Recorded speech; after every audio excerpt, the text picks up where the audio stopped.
The bridge of the Zorith battleship reeked of complacency. Alien officers lounged in their chairs as though today's operation were routine maintenance, not planetary assault. Their admiral, Valeth Kor, leaned on one clawed hand and studied the tactical display without urgency. A cluster of human colonies flickered on the screen, small, scattered settlements barely worthy of notice. The kind of prey that did not scream so much as whimper. "Another harvest," one lieutenant muttered, flicking a Talon finger across the display to mark the next target. The creatures multiply quickly, but their defenses remain laughable. The comment earned dry laughter across the bridge. The Zorith Empire had fought real wars against rivals with planetary shields, singularity weapons, fleets measured in the thousands. Compared to that, humanity was an irritation, a feral species that had stumbled into space without learning humility. Kor had overseen the destruction of 7 colonies already, and the monotony of it grated. He studied the planet below. The human civilians were scattering toward crude bunkers, their signals lighting up the sensors like desperate insects. The Zorith fleet opened fire with a casualness that bordered on boredom. Plasma beams seared across the atmosphere, igniting cities. Colonists screamed over open channels, pleas, threats, prayers. None of it mattered. Kor's second-in-command allowed a smirk. "They do try. I'll give them that. But it is like watching hatchlings throw rocks at thunder." Kor did not laugh. He found their desperation faintly irritating, but also strangely deliberate. The screams came too quickly, the evacuation too orderly. Humans were not supposed to be this prepared. Still, he said nothing. An admiral did not confess unease without evidence. Hours later, the last colony transmitter was reduced to static. Reports filed, trophies collected, the fleet assembled for its next course. The admiral's claws tapped against the armrest as he stared at the star map. Colonies were satisfying targets in number, but not in consequence. A true statement would require more. "Earth," Kor said, the word clipped decisive. The bridge hushed. No one argued. For centuries, the Zorith Empire had ruled by spectacle as much as force. To strike at the human homeworld would end the campaign in a single blow. Why chase scattered prey when one kill could silence them all? The lieutenants grinned, whispering approval. The order was entered. Fleet jump initiated. The journey was short, uneventful. Yet the silence on the human channels unsettled Kor more than their earlier cries. There were no panic transmissions, no demands for mercy, not even the frantic disarray of governments collapsing under attack. Earth's orbit appeared unguarded, civilian traffic minimal. It was too quiet. "Primitive networks," the lieutenant offered, brushing off the strangeness. "They probably do not even know we're here." Kor stared through the forward viewport.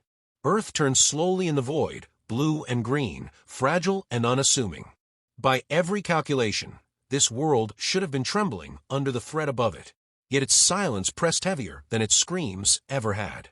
"Begin the strike," Kor ordered. Weapons charged, carriers shifted into attack formation. The fleet loomed over the planet like a storm front about to break. Plasma lances primed, their glow painting the decks in ominous light. The bridge buzzed with anticipation.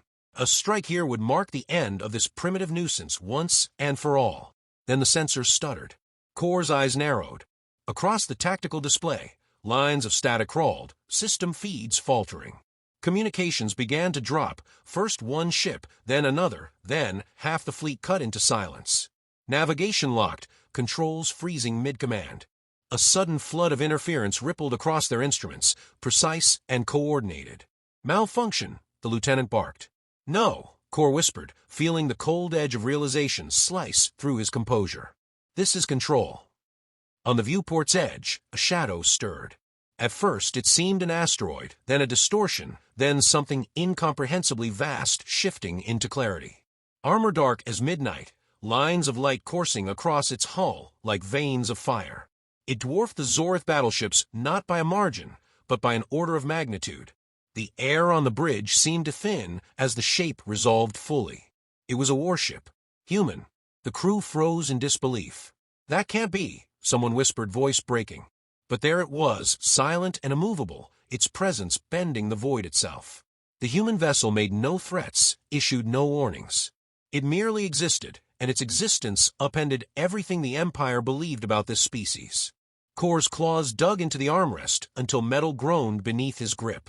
His officers turned toward him, waiting for command, waiting for explanation. He had neither. For the first time in decades of conquest, Admiral Valeth Kor felt something unfamiliar burning in his chest. Not contempt, not irritation, fear. The human warship's engines flared, a quiet, deliberate pulse that needed no translation. The game had changed, and the Empire, for the first time, was no longer certain it was the hunter. The alien bridge remained smothered in silence, every officer staring at the apparition that had revealed itself from the dark. The human warship did not roar, did not broadcast threats, did not even acknowledge the Zorith fleet in the language of conquest they understood. It simply hung in orbit like a judgment rendered in steel. Its hull bore no insignia, its shape unlike anything their intelligence reports had catalogued. This was not a primitive vessel cobbled together from desperation. It was deliberate, refined, and terrifyingly confident in its stillness.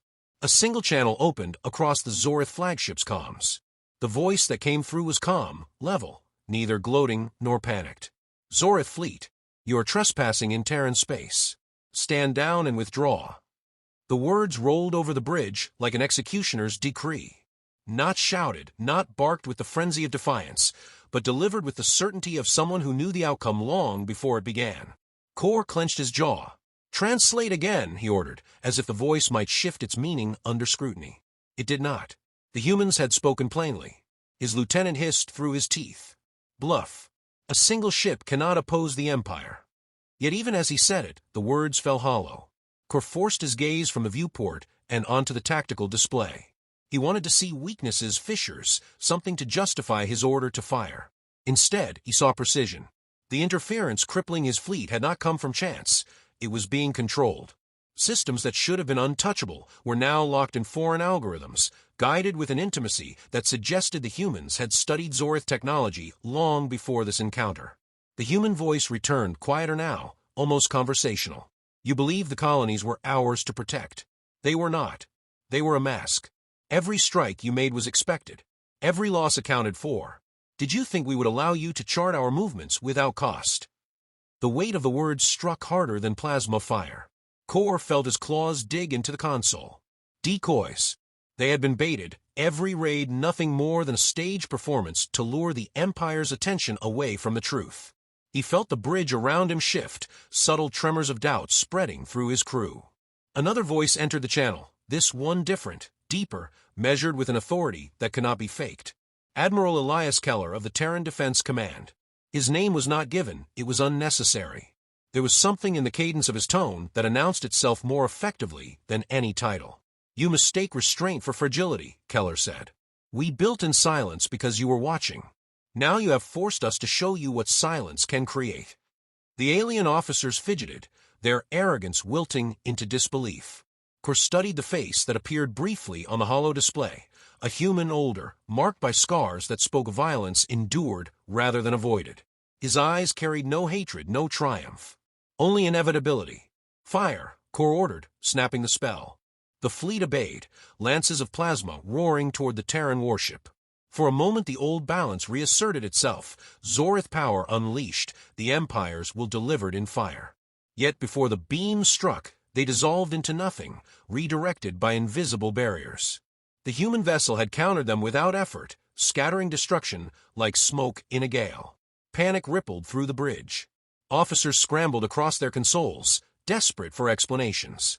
Weapons were rebooted, calculations revised, orders shouted, but none of it mattered. The warship moved at last, not with the violence of a predator, but with surgical precision. One Zorith destroyer blinked off their grid, systems neutralized so completely it drifted powerless into the void. Another lost propulsion, spinning helplessly as alarms blared. Not a single hull was breached. Not a life was lost. The human strikes were deliberate, disabling without killing, a demonstration of capability rather than an act of slaughter. Why don't they finish us? One officer whispered. The question was worse than the silence. Kor knew the answer, though he did not dare voice it. This was control. The humans were not fighting for survival, they were teaching. And the lesson was one the Empire had never considered possible. Keller's voice returned, cool as the void. We will not chase you. We will not gloat. But understand this. The age when you could strike at humanity without consequence is over. Leave orbit. Carry this message home. For a heartbeat, Kor considered defiance. To retreat now would be to admit weakness before his subordinates, to let fear spread like poison through the veins of the Empire. Yet the truth pressed heavier with every passing moment. If he stayed, if he ordered another volley, the fleet would not merely lose, it would be dismantled, humiliated, reduced to fragments of shame drifting across human skies. He gave the order to withdraw. His throat burned with the words, his pride curdling as the fleet's engines engaged and pulled them back from Earth's orbit. The human warship did not pursue. It only watched, silent as stone, until the Zorith ships vanished into the dark. On the bridge, no one spoke. The usual banter, the mocking laughter, the casual arrogance had been stripped away. Officers avoided their admiral's eyes, each of them carrying the same unspoken thought. The humans were not prey. They were something else entirely. Kor stared at the fading image of Earth, his claws trembling against the chair's armrest. For the first time in his career, he had not dictated the terms of battle. He had been dismissed, allowed to crawl away like a child scolded for trespass. And though the silence on his bridge was suffocating, it was not as suffocating as the echo of that calm human voice, repeating in his mind like a curse he could not shake. You mistake restraint for fragility. He wondered, with a weight he could not share, how much restraint they had left. Admiral Valeth Kor stood alone in his private chambers, the glow of the holoscreen painting his scaled features in sickly light. He had ordered the recordings himself, demanded the archives of humanity's history be pulled from the Empire's intelligence stores. What he found unsettled him far more than the human warship that had sent his fleet into retreat. The images began simply enough. Grainy footage of primitive armies marching across mud-streaked fields, lines of soldiers locked in mechanical slaughter. Kor watched men with bayonets charging into fire that scythed them down by the hundreds. He had expected to laugh at such barbarity, but the laughter never came. These humans had not run. They had advanced into death again and again, driven not by empire or technology, but something far more dangerous, refusal to surrender. Another file opened, blinding light devouring a city, a mushroom cloud rising into the sky. Entire populations erased in a single flash. Kor's chest tightened as he realized these weapons had not been turned against alien foes, but against themselves. Humanity had forged annihilation and wielded it without hesitation. He could almost hear Keller's voice threaded beneath the images. We built in silence because you were watching. He fast-forwarded through decades of chaos, wars of ideology, wars of territory, wars born of pride and revenge. Each conflict layered on the next, sharpening the species into something paradoxical. They fought one another with such ruthless ingenuity that survival itself seemed an art form. And yet, each time, they rebuilt, as though destruction was merely another phase in their cycle. His claws trembled against the console. He understood now what he had sensed in Keller's eyes, a predator that had spent millennia hunting itself. Humanity was not weak. Humanity was honed. The door chime broke his focus. Kor straightened, claw flexing once before he commanded entry. His aide stepped inside, scales paler than usual, hesitation evident in his posture. The High Council demands your report, Admiral. Kor muted the holoscreen, though the images clung to the back of his mind. And what does the Council expect to hear? That the humans are disorganized. That their warship was a trick, nothing more. Kor's throat burned with the lie he was expected to deliver. The Council had no patience for fear, no tolerance for warnings that threatened their arrogance. But if he told them the truth, that the humans had been waiting, preparing, baiting them into arrogance, he would be dismissed, perhaps executed for sowing doubt. He entered the council chamber hours later, greeted by a panorama of towering figures seated in their luminous thrones. The Empire's leaders exuded the same superiority that had marked every campaign in its history. They spoke before he could even bow. You encountered resistance, one intoned. A resistance, another sneered, that you allowed to chase you from orbit. Kor forced his voice steady. It was not resistance. It was revelation. The humans have hidden their strength, masking their true capabilities behind sacrificial colonies. The warship we faced was no accident. It was a calculated unveiling. Murmurs rippled across the chamber. One counselor scoffed. You claim they tricked the Empire with crude theatrics? You insult yourself, Admiral. Kor's eyes narrowed. I claim they study us. They bait us. They have built weapons designed to dismantle our fleets without bloodshed, not because they cannot kill, but because they want us to understand we are in their grasp. You mistake their calm for mercy. The chamber erupted into debate. Some dismissed his words outright, calling them excuses spun to mass cowardice. Others shifted uncomfortably, remembering the silence of Earth, the reports of systems seizing without explanation. But arrogance drowned caution, as it always had. They are savages, one counselor thundered. A backwater species that stumbled into space. They cannot threaten the Empire. Kor raised his voice, sharp enough to cut through the noise. Then explain why they let us live.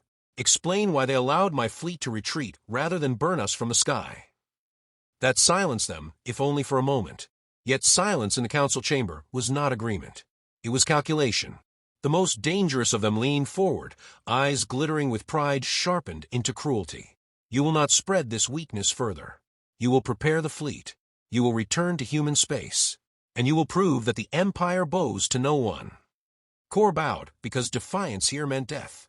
But as he lowered his head, the images returned, trenches choked with smoke, cities burned in nuclear fire, humans rebuilding as though destruction were nothing more than a seasonal storm. He thought of Keller's voice, steady, mercilessly calm, and he realized the council had sealed its fate. When he left the chamber, his aide whispered, "What will you do, Admiral?" Kor paused, his jaw tightening as he stared into the corridors of power that had just dismissed him. "I will obey," he said, but his voice carried no conviction, only the weight of inevitability. He knew the truth the council refused to see. The humans were awake, and the Empire had no idea what that truly meant. The Empire's armada tore through the void in numbers meant to reassure itself. Hundreds of warships moved as one, a tide of firepower intended to overwhelm by sheer mass. Admiral Valeth Kor stood at the prow of his flagship, hands clasped behind his back, eyes locked on the forward display. The Council's orders had been clear: return to human space, crush resistance, erase doubt. Yet in the hollows of his chest, he felt the weight of certainty pressing harder with each passing moment. The humans would not meet this armada with equal numbers. They did not need to. The first contact came quietly, almost politely. A ripple in space opened before the vanguard, a distortion that split into 3 gleaming apertures. From each one poured vessels unlike anything in the Empire's records. They were smaller than Zorith cruisers, sleek and angular, moving with a precision that made even disciplined fleets look clumsy. They did not announce themselves. They simply acted. The lead destroyer of the Empire's vanguard buckled without being fired upon. Its systems collapsed in synchronized failure, as if every circuit had been rewritten in an instant. 2 more followed, engines strangled to silence, weapons disabled. Panic spread across the Zorith channels as officers screamed for status reports, only to be drowned in static. Kor did not raise his voice, but the steel in it cut through the chaos. Hold formation. Do not scatter. He knew scattering was exactly what the humans wanted. They thrived on confusion, on striking isolated prey with ruthless efficiency. But even as he steadied his officers, he could see the truth on the display. The humans had not come for prey. They had come for dominance. The apertures widened and the true fleet emerged. Dozens of warships, each bristling with weapons that shimmered with energy the Empire had no names for. And among them, again, the Leviathan, the silent warship that had humiliated them above Earth. It glided forward like an executioner called back to finish its task. Open fire. Kor ordered, the command wrenched from him as much by pride as duty. Lances of plasma lit the void, torrents of destruction converging on the human ships. Yet the humans moved like water around stone. Entire salvos missed by margins so exact they seemed preordained. The few that struck flared harmlessly against shields that bent physics itself. Then the Terrans struck back. Not with reckless fury, but with unerring calculation. Missiles that were not missiles, but shifting storms of metal tore through Zorith formations. Drones the size of insects slipped past defenses, burrowing into hulls and unraveling warships from within. Each strike was not simply destruction, it was demonstration, carried out with clinical detachment. Kor gripped the rail, forcing himself to watch as decades of Imperial supremacy unraveled in minutes. His officers cried out, begging for orders, but he gave none. He could see Keller's hand in every maneuver, every precise act of war. The human admiral was not fighting him. Keller was dissecting him. The communication channel opened again, unbidden.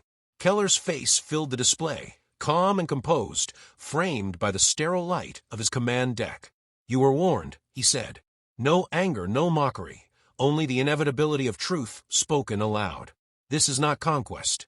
This is correction. Withdraw now, and what remains of your empire may survive. Corps' officers shouted for defiance. To surrender was unthinkable, dishonor worse than death.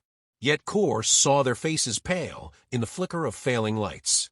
He saw their fear, and beneath it, he saw their dawning comprehension. The empire was finished, whether they admitted it here or not. His voice was quiet, but it carried. Shut down the weapons. Signal retreat. Some stared at him in disbelief, others with relief. He did not care. He had no illusions left. If they stayed, every ship would be carved apart, every soldier slaughtered. Humanity was not fighting for survival anymore. Humanity was fighting to end the illusion of weakness forever. The order rippled through what remained of the armada. Vessels broke off, engines burning desperately to flee the slaughter. The humans did not chase. They did not need to. Their message was already written in the wreckage, drifting silently across the stars. Corps' display flickered once more before the channel closed. Keller's eyes met his across the gulf of space, unreadable yet piercing. "We will not pursue you," the Admiral said. "But understand this, we will not forget you." When the screen dimmed, Corps realized his claws had pierced the railing. Blood slicked his palms, unnoticed until now. Around him, his officers worked in silence, too shaken to meet his eyes. For the first time, the Empire had tasted the helplessness it had inflicted on others for centuries. The retreat burned in his chest like acid, but beneath the shame coiled something worse: respect. Humanity had revealed itself not as prey, not even as rival, but as an inevitability. They did not fight for glory. They fought with the cold certainty of a species that had survived every horror it had inflicted upon itself. As the remnants of the armada limped back into the void, Corps allowed himself a final thought, unspoken but inescapable. The Council had demanded proof of human weakness. Instead, he had witnessed the death of imperial arrogance. And he knew, with a clarity sharper than any blade, that the galaxy itself had shifted. Humanity had awakened, and nothing, no fleet, no council, no empire, would ever put it back to sleep.